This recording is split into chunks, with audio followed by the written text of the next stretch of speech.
What's up, guys? Thanks for tuning in to the channel today. We got the Yanmar 155D in here. We're going to do a full hydraulic fluid change. I checked the fluid the other day.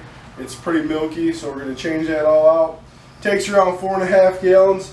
I got this 5-gallon bucket of the VP Racing. It's a J20A. It replaces the 303. I do live in a cold climate, so I probably should be using the J20D. They didn't have any of that. I'm going to try to run this. If the cold weather comes and it seems like it's acting up, then I'll switch it out for the other kind.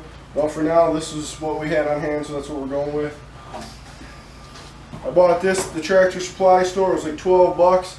It holds up to 7 gallons. We're going to use this as a pan under there to catch all the fluid. We got some cardboard down on the ground. And so on this tractor, the hydraulic pump's right there. And if you follow the lines back to the back, let's see if I can get it. It'll be on your right foot, under your right foot if you're on the tractor. There's a triangle cover down low here. I don't know if you can see it. I'll get a better view of it. But there's a screen in there. I'm going to pull that out, clean that. And then we'll put all new fluids in it. So stay tuned. I'm going to get the camera set up. We got a plow on mine. We got to take that all off first. And then we'll set the camera up and get started changing the fluid. Alright guys, so we got the plow bracket dropped down. Got the drain pan under there.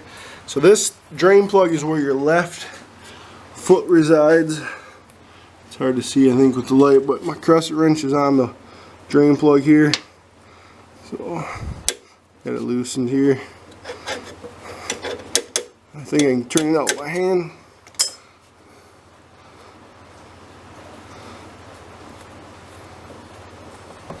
Yeah, there it is. You can see it's freaking pretty milky. So I'm gonna let that drain, and then yeah, ooh, look at that stuff, boys. Looks like the milk. We'll get her drained and get it all filled back. We'll pull that screen too. I'll show you about that. Alright guys, we're going to pull this tire off to get to that filter I was telling you about. So I'll have my assistant do that right now. There's a cotter pin in there. Boom, we pulled that out. We already loosened this bolt and this bolt. And theoretically this wheel should just slide off here. I have it jacked up. We'll see.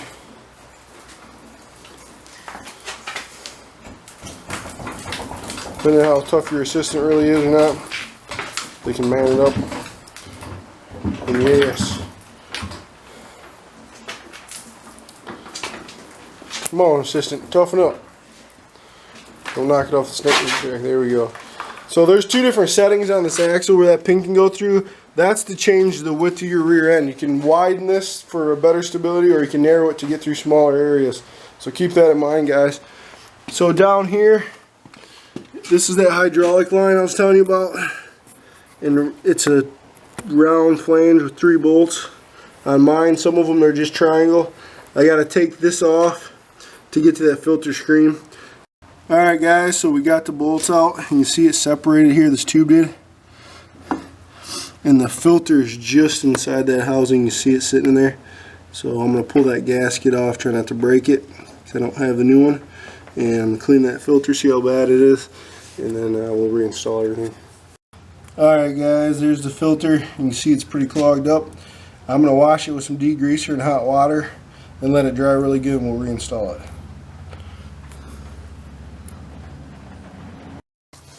Alright guys, so I cleaned it with some gas. It looks really good. It does have one spot that right there that has a small nick in it.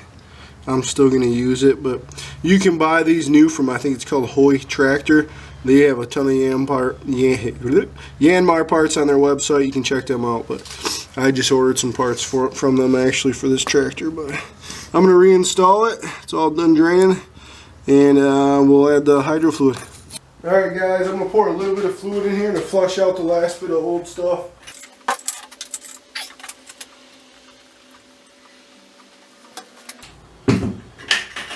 Alright, this should be good. So I got to thinking, what do you guys do about the leftover contaminants that may still be in the system, in the pump, the cylinders? I don't know if it's going to recontaminate the new fluid, but we'll find out. But the only thing I can imagine you do is you fill it up and do flushes back to back, but If anybody knows, comment, and yeah, just comment, let me know how you're supposed to do it, if there's a different way to clean old fluid out that's been contaminated with water, how to clean the system properly. But I'm gonna let this drain for a second longer and then we'll fill her up. Alright guys, I ran her for a little bit, drove around the block, tested the hydros. The plow goes up and down quicker and it feels a little more strong. I picked the hoe tractor up, no problem. Let's check the fluid. And it's pretty, so you can get in the front of the camera, it's pretty clean. It ain't all milky like I thought it would be from the old. There's a little slight milkiness to it, just ever so slightly, but it looks pretty good for sure. So if your guys' hydraulics are slow, your 3-points are slow, your fluid's probably dirty and that screen's probably clogged, so it's a good way to fix the hydraulics on the Yanmars, the YM series, and probably other ones too. Thanks guys, God bless.